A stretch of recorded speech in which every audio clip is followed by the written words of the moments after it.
যি কেইদিনমান আগতে আমি কেবিনেটত সিদ্ধান্ত লৈছিলোঁ যে এই গৃহ ঋণৰ সৰ্বোচ্চ যিটো পৰিমাণ সেইটো 15 লাখৰ জাগাত 30 লাখ টকা হ'ব। অৰ্থাৎ এতিয়াৰ পৰা চৰকাৰী কৰ্মচাৰীসকলে আপোন ঘৰ আঁচনিৰ জৰিয়তে 30 লাখ টকা পৰ্যন্ত বেংকৰ পৰা চৰকাৰৰ জৰিয়তে ঋণ ল'ব পাৰিব। একাংশ কৰ্মচাৰীয়ে আমাক আহি আপত্তি দিছিলে যে আমি আগতে 15 লাখ টকা পালোঁ, কিন্তু নতুনসকলৰ কাৰণে আপোনালোকে 30 লাখ কৰি দিলে, গতিকে আমাকো আৰু 15 লাখ টকা ঋণ লোৱাৰ সুবিধা দিয়ক। গতিকে চৰকাৰে আজি কেবিনেটত সিদ্ধান্ত লৈছে যে যি 37,277 জন হিতাধিকাৰীয়ে চৰকাৰী কৰ্মচাৰীয়ে পূৰ্বতে 15 লাখ টকা আপোন ঘৰ আঁচনিৰ জৰিয়তে ঋণ লৈছিল, তেওঁলোকে এতিয়া 30 লাখ টকালৈকে অৰ্থাৎ আৰু 15 লাখ টকা বেংকৰ পৰা ঋণ ল'ব পাৰিব আপোন ঘৰ আঁচনিৰ অধীনত। ইয়াৰ পিছত আজি কেবিনেটে এটা সিদ্ধান্ত ল'লে যে আমাৰ 3খন প্ৰপ'জ ৰিজাৰ্ভ ফৰেষ্ট আছিল। এই তিনিওখনে তিনিচুকীয়া জিলাত আছিল। এখন হ'ল তালপথাৰ প্ৰপ'জ ৰিজাৰ্ভ ফৰেষ্ট, দ্বিতীয়খন হ'ল মোহং পথাৰ প্ৰপ'জ ৰিজাৰ্ভ ফৰেষ্ট, আৰু তৃতীয়খন আছিলে first addition to Duamara propose reserve forest. এই তিনিওখন প্ৰপ'জ ৰিজাৰ্ভ ফৰেষ্টকে আজি আমি নটিফাই কৰি এই গোটেইকেইখন ভিলেজক আমি ৰাজহ গাঁৱলৈ ৰূপান্তৰ কৰিলোঁ। ইয়াৰ ফলত ইয়াত বসবাস কৰি থকা লোকসকলে এতিয়াৰ পৰা ভূমি পট্টা পাব পাৰিব। মই আকৌ এবাৰ কৈছোঁ যে তালপথাৰ PRF, মোহং পথাৰ PRF আৰু ফাৰ্ষ্ট এডিশ্যন টু দুৱাৰমাৰা PRF, এই তিনিওখনে তিনিচুকীয়া জিলাৰ ইয়াত 20,000তকৈও অধিক লোকে বাস কৰি আছে। প্ৰপ'জ ৰিজাৰ্ভ ফৰেষ্ট থকাৰ কাৰণে তেওঁলোকে ইমান দিনে মাটিৰ পট্টা পাব পৰা নাছিল। আজি আমি এই গোটেই তিনিখন প্ৰপ'জ ৰিজাৰ্ভ ফৰেষ্টক আমি ফৰেষ্টৰ পৰিৱৰ্তে বা সংৰক্ষিত বনাঞ্চল কৰাৰ পৰিৱৰ্তে এই তিনিওখনকে আমি ৰাজহ গাঁৱৰ মৰ্যাদা দিবলৈ সিদ্ধান্ত লৈছোঁ। ইয়াৰ ফলত এই প্ৰপ'জ ৰিজাৰ্ভ ফৰেষ্টসমূহত বাস কৰি থকা লোকসকলে মাটিৰ পট্টা লাভ কৰিব পাৰিব। এইটো এটা যথেষ্ট ডাঙৰ সিদ্ধান্ত। বহুত দিনৰ পৰা মানুহখিনিয়ে কষ্টত আছিলে।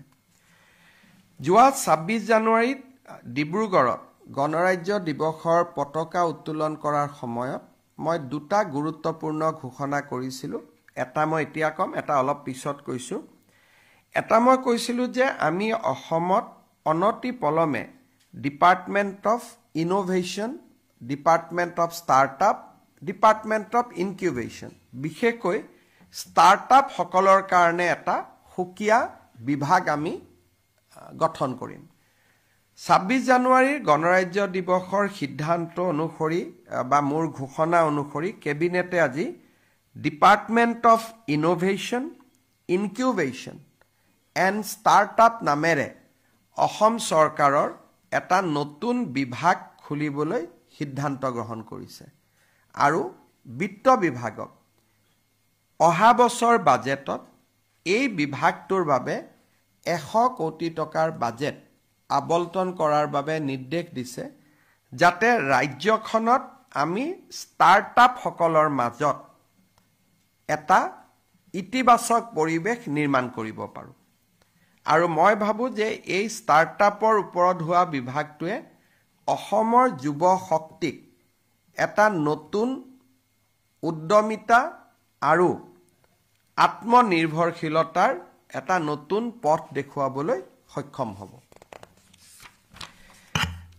আজি কেবিনেটে ইয়াৰ লগতেই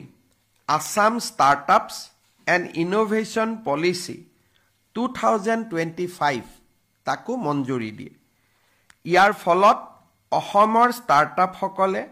সিডভি ভেঞ্চাৰ কেপিটেল ফাণ্ডৰ লগত অসম চৰকাৰৰ যি বুজাবুজি আছে তাৰ পৰা বেংকত লোন ল'ব পাৰিব 3 বছৰলৈকে তেওঁলোকে জিএসটি লিংক আপ পাব মাসি এই হিতানত 20,000 টকা প্ৰতি মাহত তেওঁলোকে চৰকাৰৰ পৰা সুবিধা পাব প্ৰুফ অফ কনসেপ্ট পৰ্যায়ত 10 লাখ টকা 25 লাখ টকা পাইলট পৰ্যায়ত আৰু 50 লাখ টকা স্কেলিং আপত তেওঁলোকে চৰকাৰৰ পৰা স্কেলিং আপৰ ক্ষেত্ৰত চৰকাৰৰ পৰা বিত্তীয় সহায় পাব এটা কনসেপ্ট আনিলে 10 লাখ টকা পাব যেতিয়া প্ৰুফ অফ কনসেপ্ট আনিব সেই প্ৰুফ অফ কনসেপ্টক আমি পাইলট পৰ্যায়লৈ লৈ যাবৰ বাবে 25 লাখ টকা দিম আৰু 25 লাখ টকা পোৱাৰ পিছত তেওঁলোকে যেতিয়া আৰু উদ্যমিতাৰে কাম কৰিব স্কেল আপ কৰিবৰ কাৰণে নেক্সট লেভেলত লৈ যাবৰ বাবে আৰু 50 লাখ টকা আমি তেওঁলোকক বিত্তীয় সাহায্য দিম without bank interest without loan এইটো গ্ৰান্টিং এইড হ'ব চতুৰ্থতে আমাৰ যিসকল অসমৰ যুৱকে পেটেন্টৰ আবেদন কৰিব নেশ্যনেল পেটেন্ট অৰ গ্লোবেল পেটেন্ট এই পেটেন্টৰ আবেদন কৰোতে যিমান টকা তেওঁলোকক লাগিব এই টকাখিনি অসম চৰকাৰে উভতাই দিব so Assam startup policy 2025 and department of innovation incubation and startup এই দুইটাই আমাৰ ৰাজ্যখনৰ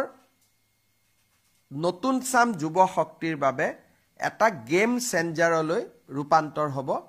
আজিৰ কেবিনেটৰ সিদ্ধান্ত এটা ঐতিহাসিক সিদ্ধান্ত হৈ থাকিব আপোনালোকে জানে যে আমি অসমত এডভান্টেজ আসাম 2.0 অহা 25 আৰু 26 তাৰিখে অনুষ্ঠিত কৰিম এই এডভান্টেজ আসাম কনক্লেভখন যাতে সফল হয় তাৰ বাবে কেবিনেটে আজি Assam aerospace and defence manufacturing policy 2025 মঞ্জুৰি দিছে অসমক প্ৰতিৰক্ষাৰ সামগ্ৰীসমূহ উৎপাদনৰ এটা অভিকেন্দ্ৰ হিচাপে নিৰ্মাণ কৰিবলৈ আজি ৰাজ্য চৰকাৰে Assam aerospace and defence manufacturing policy 2025 এই পলিচিখন আজি আমি কেবিনেটত আমি গ্ৰহণ কৰিছো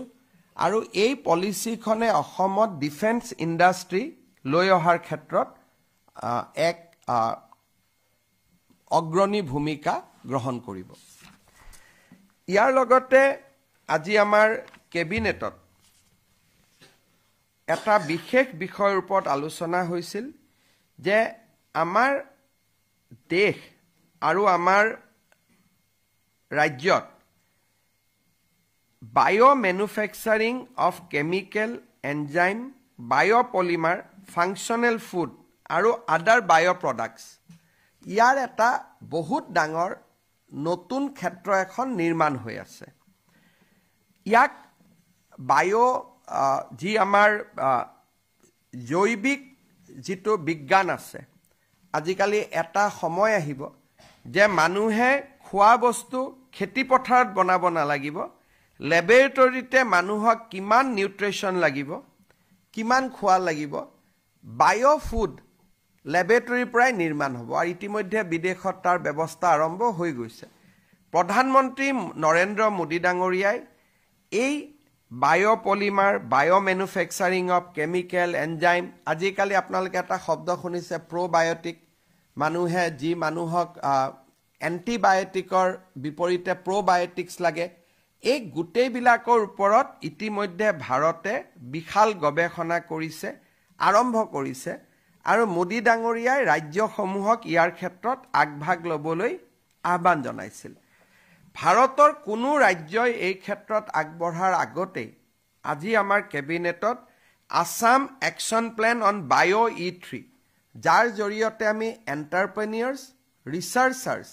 আৰু একাডেমিক ইনষ্টিটিউটৰ সমূহক আনিব পাৰো আমাৰ লগত তাৰ কাৰণে আজি আমি এটা একশন প্ল্যান নিৰ্মাণ কৰিছো আৰু এডভান্টেজ অসমৰ সময়ত এখন বিদেশী ৰাষ্ট্ৰকে ধৰি ভাৰতৰ বৈজ্ঞানিক সংস্থাসমূহৰ লগত এই জৈৱিক জগতখনত উদ্যোগ স্থাপন কৰাৰ দুখন ভাল MOU হোৱাৰো সম্ভাৱনা আছে, যোনে অসমত এটা গোটেই অসমৰ প্ৰতি মানুহৰ দৃষ্টিভংগীটোৱে সলনি কৰি পেলাব। আজি আমাৰ কেবিনেটত আমি যোৱা কেবিনেটত গাঁৱৰ মহিলাসকলক 10,000 টকা দিবলৈ মুখ্যমন্ত্ৰী মহিলা উদ্যমিতা অভিযান গ্ৰাম্যক অনুমোদন কৰিছিলোঁ। আজি আমি মুখ্যমন্ত্ৰীৰ মহিলা উদ্যমিতা অভিযান নগৰীয়াক অনুমোদন কৰিছোঁ। এই আঁচনিখনৰ জৰিয়তে নগৰ অঞ্চলৰ 2 লাখ মহিলাই 10,000 টকা কৰি চিড মানি আৰু ভৱিষ্যতে বেংকৰ লোন পোৱাৰ পথ প্ৰশস্ত হ'ব। আমাৰ ৰাজ্যত 39টা আমি ডিষ্ট্ৰিক্ট নিৰ্মাণ কৰিছিলোঁ, সমজিলা নিৰ্মাণ কৰিছিলোঁ।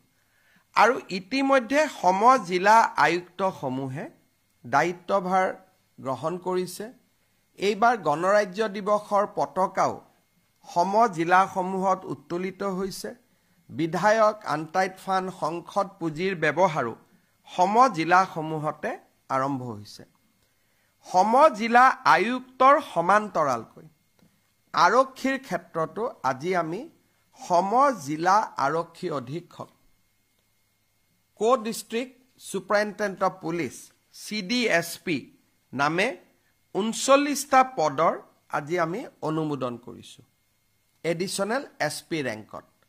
ইয়াৰ ফলত সমজিলাৰ মানুহে আগতে যদি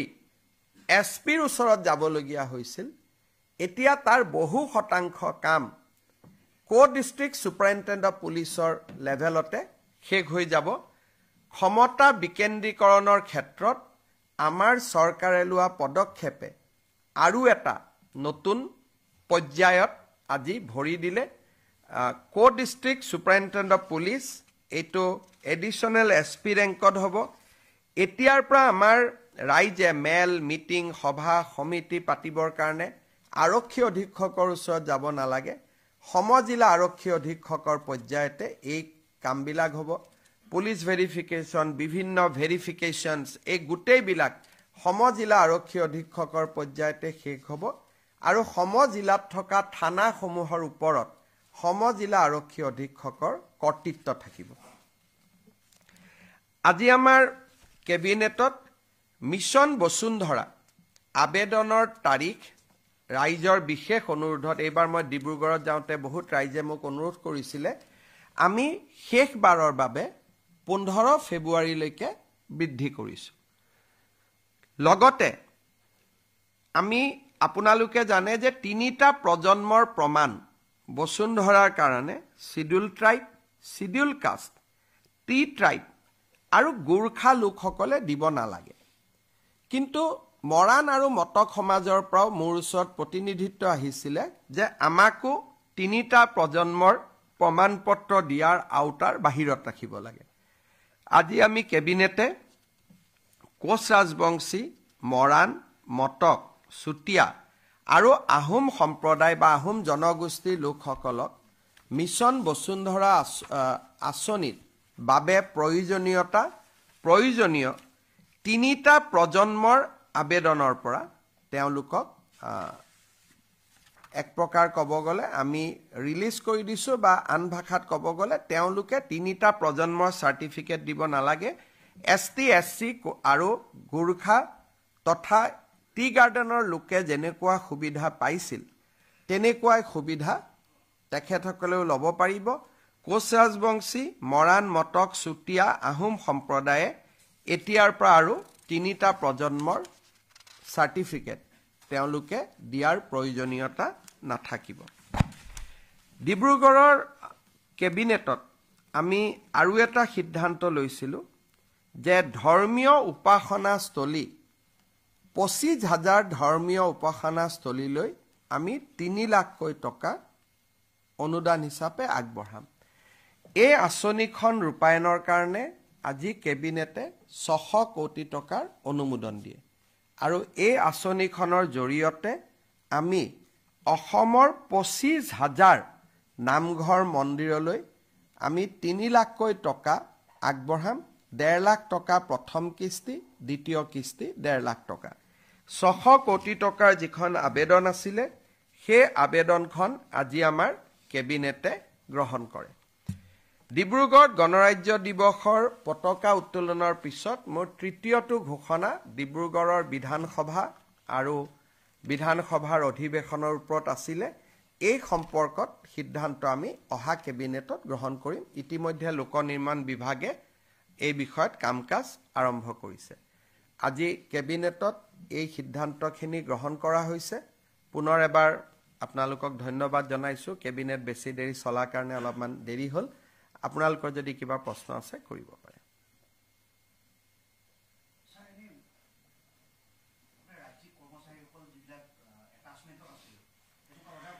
এটেচমেন্ট থাকিলে জিলাসমূহৰ খুব অসুবিধা হয় তিনিচুকীয়াৰ দৰমাহালৈ যদি কামৰূপ জিলাত কাম কৰি থাকে তিনিচুকীয়া ৰাইজে তাত আপত্তি কৰে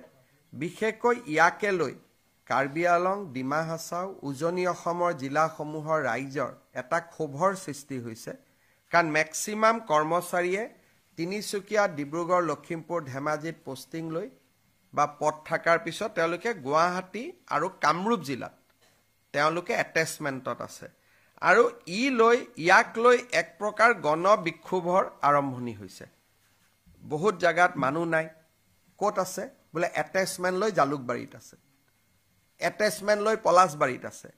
আৰু তাকে লৈ ব্যক্তিগতভাৱে মানুহে মুকেই বেয়া পাইছে যে মুখ্যমন্ত্ৰীয়ে নিজৰ গৃহ জিলালৈ কৰ্মচাৰী সকলক লৈ গৈছে বুলি সেইকাৰণে এতিয়া সকলো ডি এটেচমেন্ট হ'ব কিন্তু পোৰ্টেল আছে কোনোবাই যদি ট্ৰান্সফাৰৰ কাৰণে আবেদন কৰে পোৰ্টেলৰ জৰিয়তে আবেদন কৰিব পাৰিব মোৰ অগুচৰে হৈ আছিল আমাৰ মন্ত্ৰীবিলাকৰ অগুচৰে হৈ আছিল গতিকে আমি ডাইৰেক্টৰ হেলথ সাৰ্ভিসৰ ওপৰত ডিপাৰ্টমেন্টাল একশন লব দিছো এবিলাক তলৰ পৰ্যায়তে হৈ যায় কোনেও গমো নাপায় বা আপোনালোকেও নিলিখে এনেতো আমাৰ সোৰ্স আপোনালোকে লিখিলে আমি গম পাওঁ আপোনালোকে এবিলাকৰ ওপৰত বৰ বেছিকৈ নিলিখে সেইকাৰণে কথাবিলাক আমি গমো পোৱা নাছিলো এইবাৰ আমি তিনিচুকীয়া ডিব্ৰুগড়ত এতিয়া আমি এটা নতুন কাম আৰম্ভ কৰিছো সমষ্টি ভিত্তিক আমি ৰিভিউ লওঁ এতিয়া মই যেতিয়া ডিব্ৰুগড়ত এটা সমষ্টিকৈ ৰিভিউ লৈছো তেতিয়া সিটত আহি গৈছে যে 4 জন এমপিডব্লিউ নাই কোট আছে কামৰূপত আছে 5 জন এমপিডব্লিউ নাই কোট আছে নলবাৰীত আছে বেসিক্যালি উজনিৰ পোষ্টিং হোৱা লৰা ছোৱালীখিনিয়ে কামৰূপ নলবাৰী গুৱাহাটী এইবিলাকলৈকে গুচি আহে বিভিন্ন ধৰণে সেইকাৰণে এইটো আমি বন্ধ কৰিব খুজিছো কিন্তু কোনোবা যদি এটেচমেন্ট লাগে বলে এনাস্থেচিয়া লাগে কোনোবা ডিস্ট্ৰিক্ট হস্পিটালত সৰকাৰে এটেচমেন্ট কৰিলে আপত্তি নাই কিন্তু সঞ্চালক পৰ্যায়ত এটেচমেন্ট হ'ব নালাগে একটো নাই হ'ব ধন্যবাদ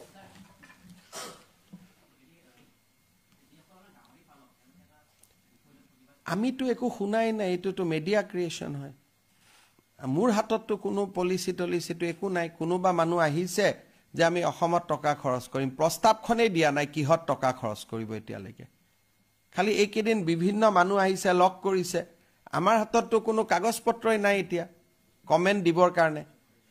আৰু গাহৰি পালকসকলে যেটো কৈ আছে যে অমুকে ফ্যাক্টৰী খুলিব নালাগে অসমত বন্ধ কৰিলেও তেওঁলোকেতো শিলঙতো খুলিব পাৰে শিলিগুৰিতো খুলিব পাৰে গতিকে বিষয়টো কাগজখন আহিলেহে মাতি আনি আলোচনা কৰিব পাৰিম